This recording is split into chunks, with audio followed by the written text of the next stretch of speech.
getting a new music project up and running, getting on the DSP, like just the process of it, there's so much learning curve and just like messiness that happens, like nothing goes according to plan. So that project was very low stakes. Like, you know, right now we're in Mexico, we released that project, and as it went up on DSPs, we realized, oh, there's licensing things with like Mexico, Brazil, and like India. And so like your music's not gonna appear here. And so we're just like, cool. Sweet. So I'm Adam, and this is about both of you and your journey in music, and we'll talk about the EP. Awesome. Cute. Sweet. So I guess whoever wants to start it off, born and raised, or did you guys know each other growing up, or? No, we didn't. Grant and I, so hi, I'm Mark, Boy Untitled. I'm Grant, and I'm Boy Apocalypse. And together we are BOY2K. I love it. But no, Grant and I actually met pre-pandemic. It was like 2019. We met right before the pandemic at my first show as my artist project, and it was very beautiful coincidence, and also just like a very weird thing to look back on considering what's happened since. Like my name is Boy Apocalypse, so like I was doing this kind of apocalyptic show format, like, and I was literally wearing a mask in 2019. Oh, interesting. You're ahead of the curve. A couple months later, I was like, this is no longer cool. This is everyone's doing. And at that time, he was opening for a friend of mine, and I saw him perform live and was just like, I want to hang out with this guy. I want to write with him. And just separately of ever knowing each other, his solo project was Boy Apocalypse, and my solo project was called Boy Untitled. Yeah. Yeah. So there was just like a little happy. It's definitely this moment where we were both like, wow, there's something going on here where we're both on the same page about this. Yeah. And it was cool to meet kind of a fellow traveler, I guess. Yeah. To answer your question though, I'm from Los Angeles. I'm from Philadelphia. Yeah. Okay. So well, Grant, so you're from LA, is that what you said? Yeah, originally? I'm from Pasadena. Oh, very cool. I'm from San Diego, but I moved to Nashville. Oh my God, I lived in San Diego too. I lived in Cardiff. I am a SoCal boy, born and raised. Amazing. I lived there for 17 years, so I consider myself more SoCal than East Coast at this point. You've lived in LA, or you lived in San Diego as well? I lived in LA for okay. years, yeah. Very cool. So well, growing up in Pasadena, I mean, being obviously in LA, what was that like? It's funny because you only get one childhood, so you can't really anything. I guess, yeah. Great point. And Pasadena is interesting because like if you're from San Diego, I don't know if you've spent time in LA, but like it's plenty. Yeah. I'm just for the listener that's not from Southern California. Yeah. I mean, Pasadena is funny, right? Because it's kind of the backdrop of the film industry. It's like people call it the backyard of the film industry. And so like growing up, you know, I didn't think anything of it. Obviously, it just felt like small town America to me, and it really does have that feel to it. But then, you know, my mom would be like, "Hey, remember that movie Father of the Bride? Yeah, that's the house." Like, and you know, my friends' parents, like, some of them were like actors, some of them were like, you know, part of the like LA, you know, high. Like, yeah, my dad, my best friend's dad was like Dr. Drew. And like no way actually, and so it's interesting because like it didn't feel like anything to me, except you know my regular growing experience. But you know, looking back on it and now working in music, it was pretty fortuitous to grow up there. Sure. Wow, you said your best friend's dad's Dr. Drew? Yeah. Growing up, that's crazy. Yeah. So like I don't even think I really knew who Dr. Drew was before I like went to their house, and I was like, damn, this sounds crazy. Right. and yeah, I mean, it was a lot of that. Like, I guess you would just like, I remember one of the weirder things was like, but this one I did know was Haley Joel Osment went to like our rival high school, and he was like the kid from Sixth Sense. And I was like, so that's kind of cool. So it's just like weird stuff like that. I played travel basketball growing up, and Miley Cyrus's brother was on my brother's team, and so Miley and I like sat together for a basketball. Oh, that's crazy. Yeah, she went to my son's. Since I moved to Nashville, she grew up in Thompson Station where I live, and her my younger son goes to the same elementary school that she went to. It's her dad still lives down here, and he has this huge property and like a big farm and everything else. I don't know them personally well. We can talk about this. Mark actually knows Miley decently well, but like I would say that their family, this is Hannah Montana era too. You know, it was like I was pretty starstruck, but they were very cool, and so I have nothing but good things to say. Probably the nicest celebrity I've ever met. Yeah. I mean, I was the associate creative for the associate creative director for Miley Cyrus's Bangers tour back in 2013, and so I got to like. Oh wow. Okay. Do you know what the hell's his name? He plays drum. Stacy. Oh my God, Stacy. Yeah. Icon, such a sweetheart. Yeah, I was Diane Martell, who's a really big storied music video director from the scene, and I was her assistant at the time, and we listened to that album, and I literally had the opportunity to like help form and create that tour from the ground up. And to me, creatively, one of her most interesting moments for sure, but just the amount of people like at the top of their game that I got to interface with. I mean, Stacey's incredible. And then like Richard, who did the choreography, also incredible. As Devlin, who did the stage design. She's like the most preeminent stage designer, set designer, production designer in the world right now. It's just like, just the things that were happening. And yeah, and I got to hang out a lot with Miley on the road. A lot of times our hotel room is next to each other, and we get to like kiki afterwards. And I honestly, like, I can't even think of a bad thing to say about her, especially in that moment when everyone thought she's gone off the rails, she's sticking her tongue out. She's just becoming a badass, becoming a woman, and also giving herself space and permission to be a kid, and also very much at the helm of like her creative direction, like the consummate like musician, and just like a fun person. She's incredible. It's cool hearing Mark talk about it, because like from the outside, obviously I experienced that as like an 18 or 19-year-old and was like, this is the coolest shit ever.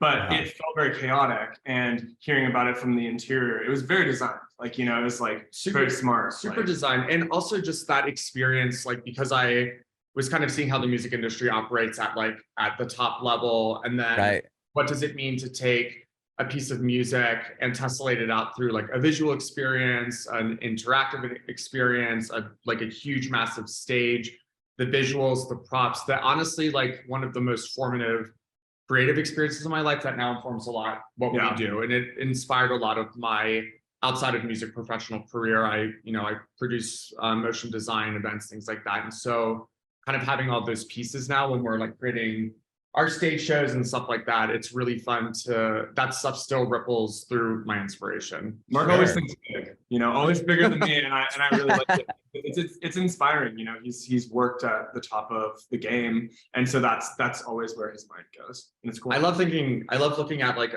something that we do like when we're in the studio and writing. And then I know we're onto something when I start seeing the music video play in my head, and then I can like zoom out. I'm like, I know exactly what this is going to look like on stage. So that's really awesome. Yeah, I was always a fan of I was too old for Hannah Montana, but when she came out, I think it was the VMAs or Grammys or something, and she was smoking a blunt. I was like, okay, this girl. Oh, Mark. I was there in the background. Yeah, I was like, damn, okay, I like her. And then you watch her, just how she interacts with fans and stuff. There's like an Instagram reel or something I saw her. She comes out and like, there's crowds of people on the side like screaming at her. She just grabs some dude's phone, like sticks her tongue out, takes a selfie, like kisses some dude on the cheek, and then just keeps going. Like, she's just so like such a pro, like bam, bam, bam. Okay, now I'm just gonna keep going, like interact with my fans, like do some cool shit for like 2 seconds. You change like 2 people's lives literally by just taking a phone selfie and pecking some kid on their cheek and just moving forward with her, going on with her day. And I was just like, damn, like that's like a true legend right there. Yeah, but okay, so you're from Philadelphia, Mark? Is that what you said? Yeah, I grew up in Philly. And then as soon as I graduated high school, I made my way out to LA, and I, lived and worked there for 17 years. I didn't start music out there until I was 30. I'm 37 now. Okay. But I kind of grew up as an adult in the music video and commercial production world. That's like what I was doing professionally. So I was actually working on, when I kind of got to LA, it was 2008 is when I moved there permanently. I was living there part-time in 2005. And that was really peak, like Cobra Snake, Paris Hilton, Oh, Brett yeah. Hilton, like that kind of what the fuck, Paris Hilton? What is it called? Like gossipy or no? Oh, the zone in LA that his blog is named after. What is anyway, whatever, it doesn't matter. Just like the like peak kind of like post Y2K club going out scene. And Yeah. Pop culture. yeah, I guess pop culture. I don't know. Yeah, he was. Yeah, I don't know if he still does. His website was massive back, around it's that like the time. 40 mile zone or what is it? Oh. TMZ. That's what. Oh yeah. Okay. Yeah, that's the something mile zone. Anyway, it doesn't matter. So I didn't actually know that until right now. yeah, it basically means like what LA proper is, the celebrity zone. Right. But yeah, when I started like working out there, it was like peak music video era. We're talking like $1-2 million jobs. So I was, and I was always in charge of taking care of the celebrity. Like people were like, people like you, just take care of them, do whatever they need. You're their handler. If I was, on set with Britney Spears a few times, Katy Perry, the Pussycat Dolls, Nicki Minaj, like that's how I grew up professionally. And I really got to see the music industry from that perspective. And I guess I never really like take stock of that. That's kind of wild, but LA's interesting. Yeah. I mean, you got to see it from like the height of everybody, right? I mean, you almost got thrown into the biggest artists on the planet. It wasn't like, yeah. I mean, Britney Spears, all those artists that you just named, Katy Perry. I mean, they're the larger than life. Yeah. I mean, yeah.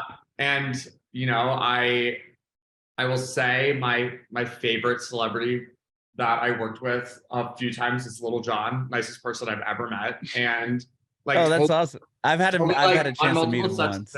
Say it again. I've had a chance to meet him once. He was awesome. He's so sweet. Like, I remember I like opened his trailer. It was like the second or third time I was on set with him, and he just like, before I could say anything, he was like, "Oh my God, Mark! Like, guys, it's Mark. Let's do shots." Like, so nice. Remembered me. I love that the "let's do shots" thing is not. No, that's okay. Well, the music video we were on was for this smaller girl group called Paradiso Girls Patron. And so like the whole shot is not small to some of us. Okay, major some of us. So we were drinking tequila. And yeah, the worst celebrity, Nicki Minaj by far. That's funny. We don't want her coming. You know what? She can come for me. I'm good. That's hilarious. Well, Grant, how did you get into music? I mean, you obviously grew up in LA and around the entertainment industry. Like, what drew you to music? My dad's a great musician, and he had a really fun rock band back in the like 80s and 90s called Buck 50 and the 45. Shut up. Yeah, and he like I love that. I think in the best way possible, like he just raised me to believe that I could maybe do this, and if there was any barrier to entry, it was actually myself. Like he definitely he was putting me in piano lessons before I really even wanted to. And I was like, oh, I hate this. And what I realize now is that I hate a routine, but like, I love piano. And so from a young age, I was like doing it. Growing up in LA, it was like, I really did see people like get swooped up into the industry. And I think that because of kind of my mom's side of the family, I was on a very straight track. I was going to college. I loved music. Like I was really the type of person who was like, like cramming my studying in after I would do like musical theater in high school. I feel like, I'm gay and I was closeted. I think that music was like kind of my excuse to go out into my parents' garage and rehearse. And it's sad to say it, but like I would just be singing songs that really meant a lot to me, and I would just cry. And it would be like a private experience for me, like have an emotional, an emotional understanding of what was going on with me. And so I loved making music. I think up through, I went to college in like the Bay Area. And even through that period, I was kind of like, I'm sure I'm just going to settle down and kind of do some sort of, career job. But honestly, like the moment that I was like, I should give this a go was my senior year of college. My friend, he's my friend now, but I didn't know him at the time. He is a very industrious guy. He was having this like music American Idol competition at Berkeley's campus. I went to Berkeley, yeah. Okay. I lived in the Bay Area for like 5 years. I love it. But yeah, so he hit me up and he was like, I really like your voice. Would you audition for this show? It was called Berkeley Star. And it was this funny thing where I was like, this is so like 8-bit and low key, like obviously this is whatever. And then he just kept snowballing it into more legitimate things. And he was like, you win a cruise if you win this. And then he was like, oh, there's actually celebrity judges that we're gonna have. And so my celebrity judge panel was this guy named Sam Waters, who was like, he produced for like Destiny's Child. There was a local newswoman from the Bay, and then it was Sean Kingston. And Sean Kingston performed. No way. And I do pinpoint this moment where so I ended up winning. Sean Kingston pulled me aside afterwards. He's like, you know, you actually should try to do this. Like, you should try to do this. Really? I didn't know this story. And his manager was like, let's talk. You know, like, I think you really got something. And I think it was the first time that, like, frankly, like, I had even been around the entertainment industry growing up, but I didn't trust people. I didn't trust that people were honest with me. I didn't actually really think I was that good. And I think that hearing someone who's like actually kind of a musician say, I think you could do this, and have no reason to lie to me, I just was like, I can. And so, yeah, the guy who ran that singing competition ended up being kind of my manager for a while. And he helped pay for my first EP that I recorded, which is nowhere to be found. we all have those. But I just kept iterating, and I stuck with it. And I think I am fortunate to be from Los Angeles, because I have had people who've given me opportunities. But frankly, it's funny to me that the thing that kind of kicked it off wasn't someone from Los Angeles, because I probably wouldn't have trusted. It's Sean Kingston. That's crazy. Who was the news anchor? Do you remember? I came from radio. I did radio for 17 years. That's how one of the first like legitimate radio jobs I had was running the board for Loveline. Like, I would do the oh my god, yeah, like I would pull it was in San Francisco. I worked for a station called Live 105, and I would like have to, you know, run the board up there for Loveline. Like, we played different commercials than K-Rock was playing, and so it was bizarre. Like, one time Mike Catherwood came in, and he was up in San Francisco, so he was there from our studio, and Drew was in LA. It was just, that was like my first, I was like, damn, like, this is crazy. Like, these guys are like so famous. It's just like radio guys. I love that. I love the Dr. Drew connection. But yeah, I don't remember her name. I'll look her up and tell you afterwards. She was sweet as pie, and honestly, like, probably give the best critiques, which was funny because like the other two were way more like music industry, right? But yeah. She's very thoughtful. She has opinions. That's so funny. That's kind of how it happened. That's awesome. What about you, Mark? How did you get into music? I got into music super early. After like a failed attempt at like putting me in sports, my parents were like, I think this one's creative. So they really I think this one's creative. My parents successfully kept me in sports for a really long time. Oh my god, no. I was like, no. My first music memory was actually watching the movie. There was this Disney movie called The Bear, and my nana, I remember sitting on the couch watching it with my nana, and I was like singing along. And so she was the first person to be like, Mark's musical, we need to do something about that. So they put me in piano lessons when I was 4. So I started training to be a concert pianist when I was 4. And I was like, according to those around me, a prodigy. Like, I was very good, and I'm not so good anymore, but that kind of like kickstarted things. And then I really wanted to sing. So at 8 or 9, I joined a regional choir called the Philadelphia Boys Choir. And their kind of slogan is the ambassadors of song. And they're pretty famous worldwide because they travel every year. There's a tour. We go somewhere in the world, and we travel and we connect with people, and we create like a cultural bridge between the States and wherever it is that we're going. And at the time, they were going to pretty controversial places. Like, we were one of the only groups in the US to go to Cuba. I didn't, my parents didn't let me go on that trip. So, but I did go to, the first trip I went on was to Australia. Got to like sing in the Sydney Opera House, like when I was 9 years old. And I was like on the road for 3 weeks, like by myself. I pissed my pants the first night because I was so scared. And I woke up in like my homestays home, and I was like, I wet the bed. Like, I was so terrified, so mortified.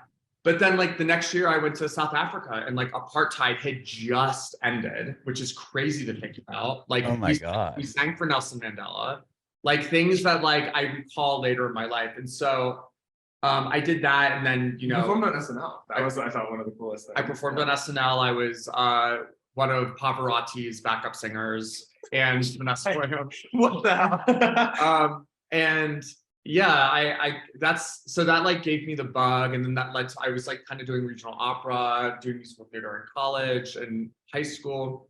I went to Emerson College with an acting degree, but the kind of musical theater department, like they were like, you should do this more. So, but as soon as I got to LA, I was like, I don't want to act. I don't want to, like, I just don't want to live a starving artist lifestyle, and just being in audition, like I knew I didn't want to go to New York because I saw how the musical theater kids were and how they were like priming them to get ready for the bleakness of living in New York, and like the Broadway scene. Yeah, and I was just like, I have like I'm a tourist through and through, so I'm all like creature comforts. I'm like I want to feel good where I'm at and what I'm experiencing, and that did not sound like the tea for me.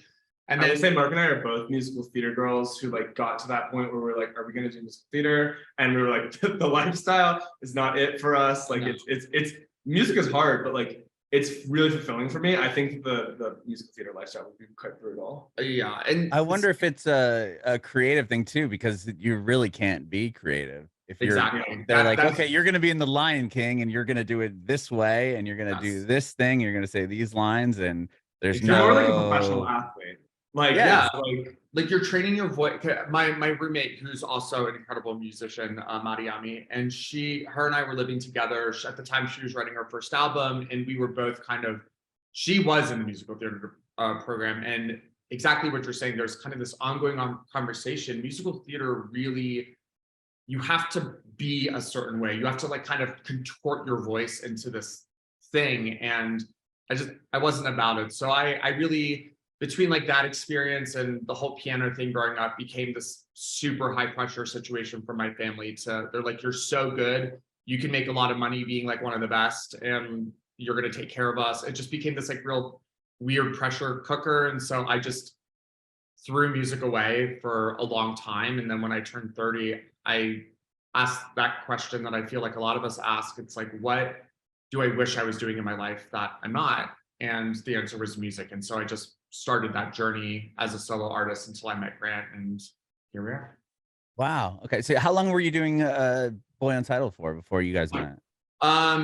Well, I just released a song as Boy Untitled like a couple months ago. So we both still kind of like have our things working in the background. But before I met Grant, I had been doing Boy Untitled, I think only for like 4 years. Yeah. And so I had never written or recorded anything. And so that project really started with me being like, how do I do this? And so I just started writing in my journal every day for 30 days. And then I turned that into like a book of poetry, and then the poetry inspired the music, and it just kind of snowballed from there. Okay. And what about you, Grant? Were you doing music or you said that was your first show? Is that your first show? Yeah. So I mean, in a technical sense, it wasn't the first time I'd performed, but I had finished college and moved back to LA in 2016. And I kind of cycled through a release as myself, as Grant Genske, which is like my given name. I had a kind of like transitional artist project that was like my middle name, which is Eliason. And so both of these were very much grounded in my like personal experience, and like did pretty well with Eliason. I was on Billboard, like had a few things that like were cool. Like I had a lot of dance music features. That's what I was doing for the first kind of like 4 years coming back to LA. I was like just trying to get in writers' rooms, and I would just like message dance artists and be like, can I sing on your song? So you're doing like top line stuff? Yes. I love cool. He's really good at that. I was like, I loved dance. I loved electronic music so much. Like I grew up in kind of that heyday, of like dubstep moving into like big room, like Avicii. Like Avicii is still like one of my favorite artists. Like, and so I think that seeing Avicii live was like one of those things where I was like, I need to sing on a song like this. And so I just would message people and be like, hey, I'll sing on your song. And so I was doing that for a while. I was doing a lot of like writers' rooms, like getting set up. I really learned the hard way that like your dreams and like what you think is going to happen is maybe like a little bit out of your control. Like I had a couple of really cool pitch projects for Interscope. I was working with a guy named DeVault, who's like a really great producer. I was pitching songs for Griffin, who's like one of my favorite artists. Oh, I've had him on my podcast. He's great. Yeah. Yeah, he's a Bay Area guy. Oh, talented. And so, but I was doing a lot of that, a lot of pitching to dance artists, a lot of top lining for dance artists. And I think I really just hit a wall where I was like, as the vocalist, I am not in control of this situation. Mm-hmm. Like I am not a DJ, I'm not a producer. I am sending my songs to people and, you know, they're getting so close, like Interscope's gonna release them. That artist gets dropped, you know, like, right. And, you know, it really, Mark will tell you, like, we've had a lot of deep conversations about this. I had these moments of feeling kind of disrespected even, where like crazy stuff would happen, you know, like an artist that I hadn't talked to for 2 years would like release this song that we had been working on like 3 years ago. And like my vocals sound terrible. And, you know, it was like, I just began to get this sense that if I didn't do something that was like solidly my own thing, and that was like really specific in kind of electronic music, I was never going to be able to like have a career in it. And so that's really where I'll say it like on this podcast, like the beginning of Boy Apocalypse, like this idea and the first demos were leftover demos from these sessions this fall. You know, I was like doing this really hardcore electronic stuff. DeVault is kind of like Burial, if you're familiar with him. Honestly, DeVault is very similar to Fred Again. You know, DeVault was doing kind of what Fred Again is doing now.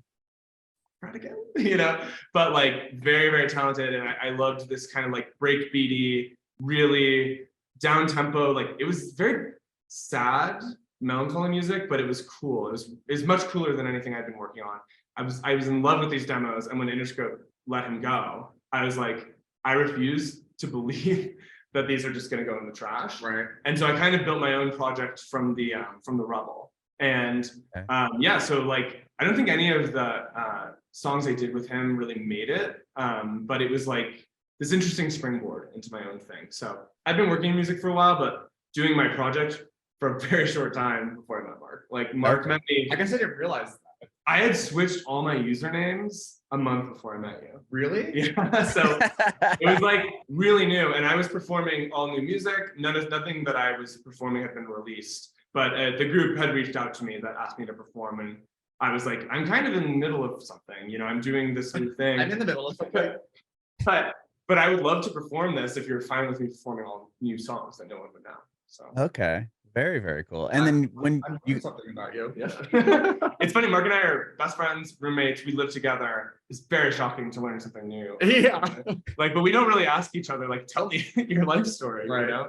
Well, I love that. I've had other artists on the podcast that have been in bands for a long time, or in there, like, oh, I didn't know that about you. Like that's something I think is so cool. I'm like, oh, that's rad that they didn't know that about one another, and now they do. So once this project begins, like how did it start? Was it, oh, let's do some original songs? 'Cause I know you've put out some really cool cover songs. Like how did that all begin?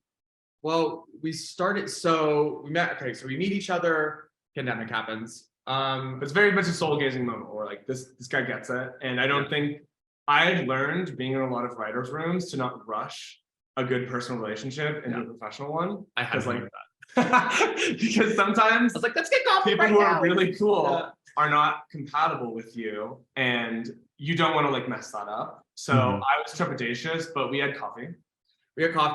I was like, let's get coffee. So we did that week. And then we just kind of started getting to know each other. Then the pandemic happened. And so that natural separation occurred. I will say also from afar, I thought Mark was really cool. And up close, I thought Mark was really cool. But like, I remember just feeling like there was just like a sheen to everything he was doing, but he was doing music that was very different than mine. Like I had gone in this very hard electronic, you know, mode, and Mark was doing I'm like an alt world sound girly, yeah. But then, so at some point in the pandemic, when we were more comfortable, like hanging out with each other, Greg came over and we did our first writing session. I had this house in El Sereno. It's like my pandemic house, and had this like little concrete basement that I turned into my fort, like what my child's mind would have imagined, like, you know, no girls allowed. And so I had like my little like basement studio, and Greg came over and we wrote. It's interesting. The very first thing we wrote was a song called Freedom Bass, and Freedom Bass is now the lead single off of this project 2.5 years later. No. But we wrote that song, the inception of that song was about returning to the dance floor. And like if you kind of listen to the lyrics through the lens of like putting yourself in the pandemic and just what the world was presenting to us at the time, just kind of watching systems kind of starting to crack and the fabric of this story of the world that we all believe in starting to kind of like disintegrate. And you know, the song very much is an homage to that feeling and really a call to arms, just like, are we really going to keep believing like the things that we're being fed? Like, can we come back together? Can we be with each other? Can like we be in space and create community together? Because so much of the human experience is about connection and touch and ephemeral things. And so that's what that song. There's a lyric right before the kind of chorus that is just, are we ever going back? And it was like a real question at the time. It was like, Mark was one of the few people I was seeing because it was the pandemic and you were really like isolating, and I prioritized music a lot, but most of my sessions were virtual. And Mark was just one of those people where I was like, let's do it. Like, I trust you.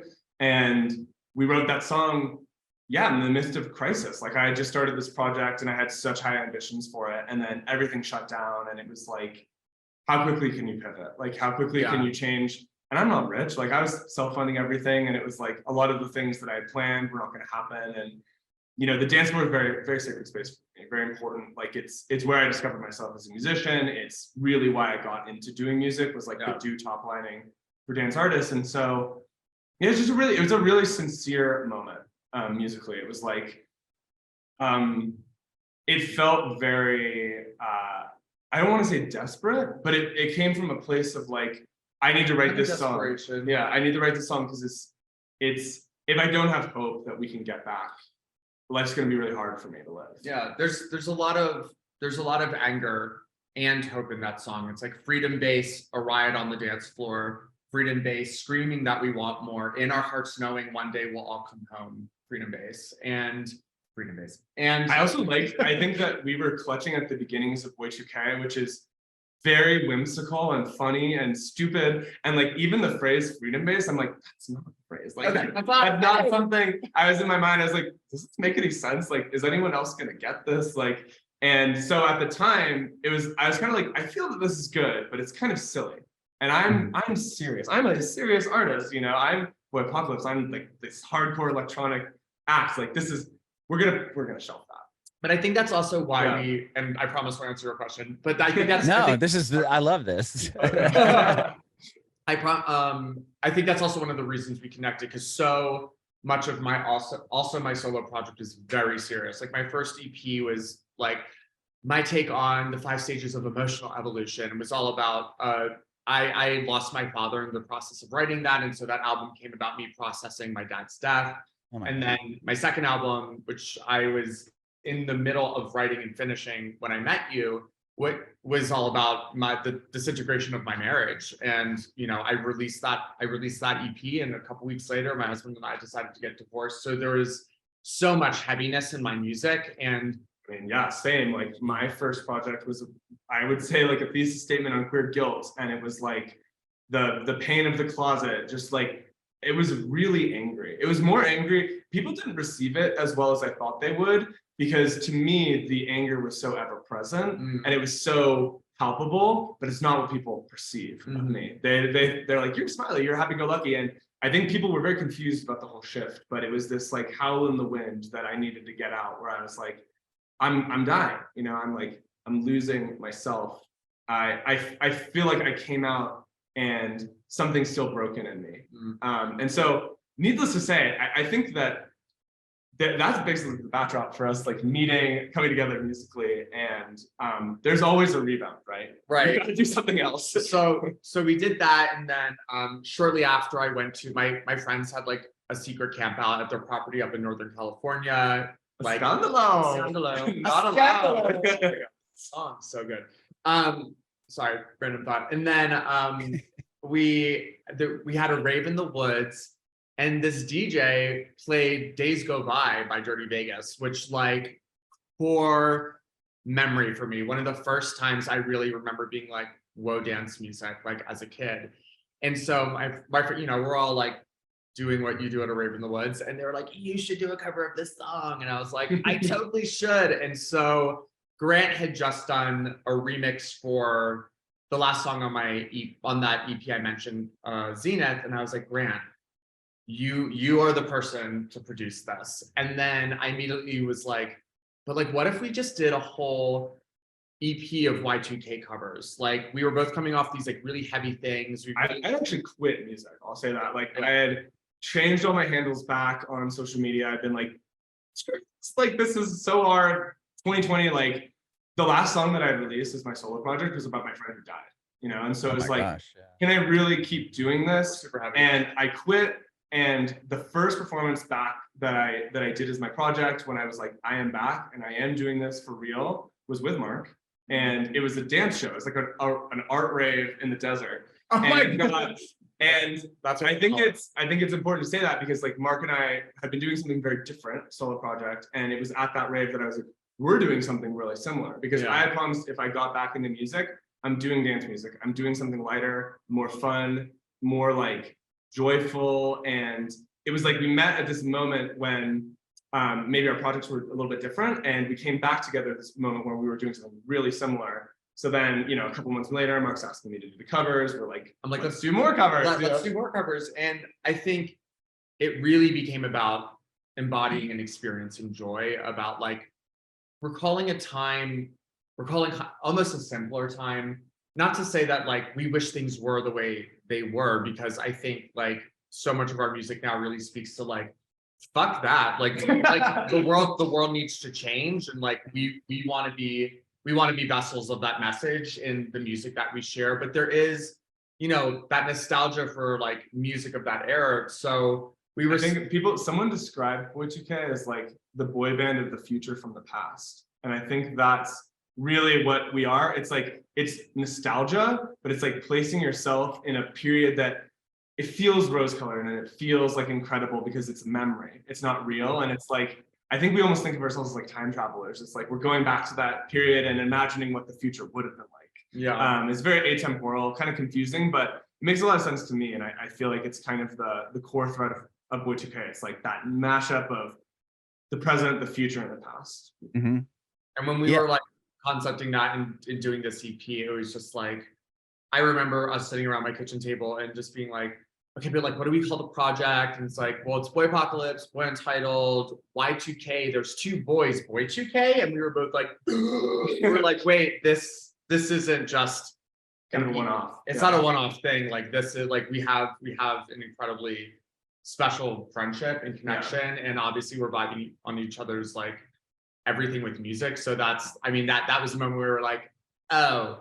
And I'd done a lot of session work with some honestly fantastic producers, and that was how I learned how to produce, was like looking over the shoulder of people like Nico the Kid, or like, you know, I like had a song out with Adventure Club, like, but I have to say that one of the hard things for me about dance music is it is this kind of prism of white male masculinity, and I had never had a working relationship with someone who I really felt like understood me at all, and it was so sad. I actually had like a moment of weeping about that, because I was like, why did I let that be the case for so long? But when Mark and I started to work together, I was like, this is incredible. I've never been this close with someone that I've like worked with. I've never had a shared vocabulary with someone, you know. I'd actually had dance producers be like, let's write that pronoun to be more generic, or, you know, like, let's steer away from that, you know, that's a little too much. Too gay.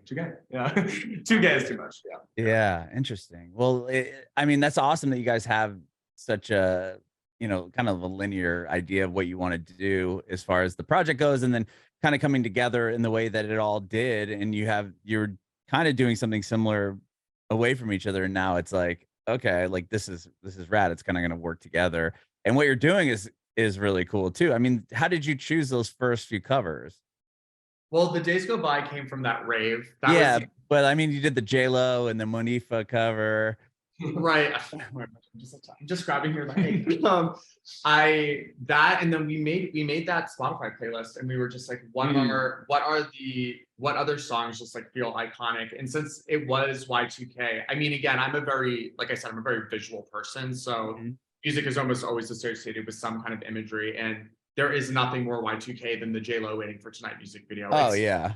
her with the green lights stepping into the new millennium, you know, that. And then why did we pick Monifa? It's just like such a vibey song. It was kind of in the like exploratory process of like, we should do an EP of covers, and that was the third one. I think the first two were very guaranteed. Like, honestly, looking back on it, those made a lot of sense. But then Monifa was like, Mark heard that song and was like, remember this? Like, this is so cute. And I was like, I don't even remember this, but this is a fucking cool song. I mean, it's definitely before your time. Yeah, definitely before your time, not before my time. I was like, I was saying not before my time either. I'm even a little bit older than you, Mark. Yeah. I was like, this is so cool. And I think sometimes I have a gut instinct if I know how I'll produce something, and that's a good sign. And we had a lot of corollary songs where we were like, we're gonna do J-Lo, but it's as this Ray song. We're gonna do Days Go By, but it's as this Avicii song. And like that Monifa cover, I was like, oh, I have this Jew song that I really would be like a perfect model for this. And so I think that one kind of slotted in at the end. Yeah, okay. I mean the didn't quite make it. It was like Britney Spears' Touch of My Hand. We had some Kylie songs. We had Kylie, Brazilian Girls, Don't Stop. Yeah. That was another one that we were like, okay. But yeah, I think we would have done a full album of the covers that we wanted, but we quickly realized when we wanted to be a group that we were like, okay, this covers things.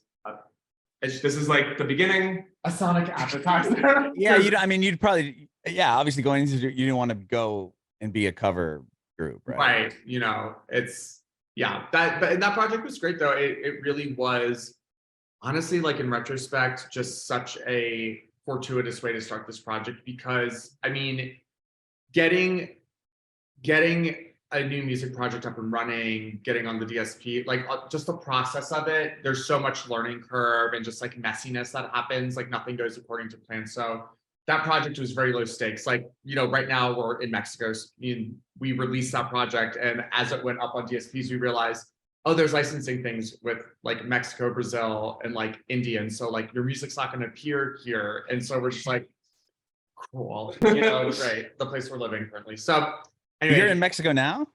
Yeah, we're in Mexico City. Oh, that's awesome.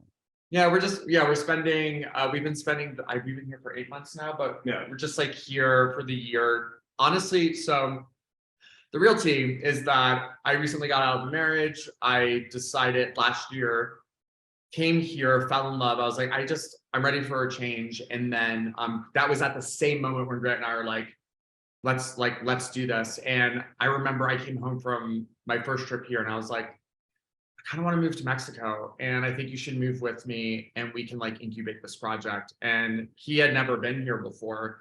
And he was like, yeah, okay, I trust you. Let's do it. Wow. I definitely had this moment where I was like, I know that this is the most important thing in my life. Like, this is the equivalent of like moving for a job. Mark had just gotten out of marriage. I've gotten out of a relationship, and I'm like, we're married now. You know? We're like, functionally married. We're functionally married now, and I believe in this. This has to happen now. It's not something that I'm gonna wait a year for you to come back or a couple of years. Like, I'll do it. And also, like, I had been to Mexico a lot, having grown up in California, but I just never been to the city. And not that far down, just where TJ or Rosarito, like exactly. Chula Vista. Yeah. Oh yeah. Like, you know, I trusted him, and I also was ready for something different. You know, growing up in LA, as I've kind of explained, like, music had been a tough road for me. It had been a lot of loss. I think when you find that person, you just make it work. You just make it work. And it never felt scary to me. I was always like, I'm excited about this wherever it happens. And Mexico City is amazing. So yeah, it's not been bad. But it was a real crazy moment to be like moving, releasing this first EP, learning so much about ourselves as like friends, as like roommates, as a group, releasing music, being like, okay, our music isn't getting released in Mexico. Like, that is something we probably should have seen coming. Yeah. Yeah, that's wild. I didn't know that. Yeah. But Yeah. So with your, I mean, did you write this whole EP before you guys moved down to Mexico, or did some of it? No, We wrote half of it before we left. Yeah, we wrote. Well, we were writing Close Friends async. Yeah. And then Freedom Base, again, that didn't really come back until we had moved in with each other. We were like, oh wait, what about that first song we wrote? Yeah. It's really funny. That one's not released yet, correct? Freedom Base? Yes. It's coming out next week. Yeah. Yeah. So okay. Yeah, the EP comes out on the 23rd, I think. 22nd. 22nd, yeah. I think some of the information, by the way, in that form, I also sent through new press photos that are aligned with the EP. So please use those. Yes, I will do that. It's funny when you ask. After this call, I'll share my screen to make sure I have the right ones. Yeah, okay, cool. Thanks. It's funny that you asked that question, and I was like, when did we write these? And so much of this EP was written before we moved to Mexico, and then the other two songs were written. Do you think about it, Mark? The week that we moved here. Oh, you're right. Which is like, we weren't even in our apartment yet. We were in a temporary month-long place. We just brought. I literally.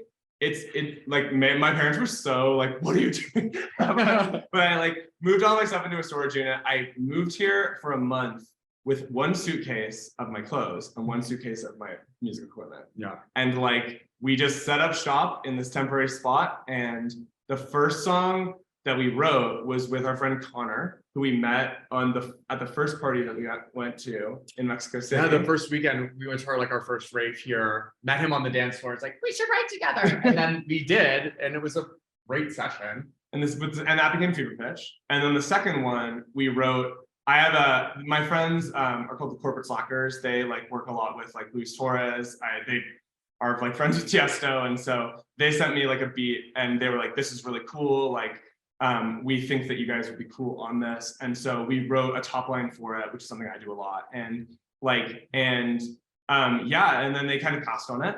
And I was like, this is cool though. Like, let's turn this into our own song. And so that became For You, which is the next song. Oh, wow. That's amazing. And you guys are you're coming back up here, right? Or right around the 23rd to do San Francisco and do you have some other dates in store as well?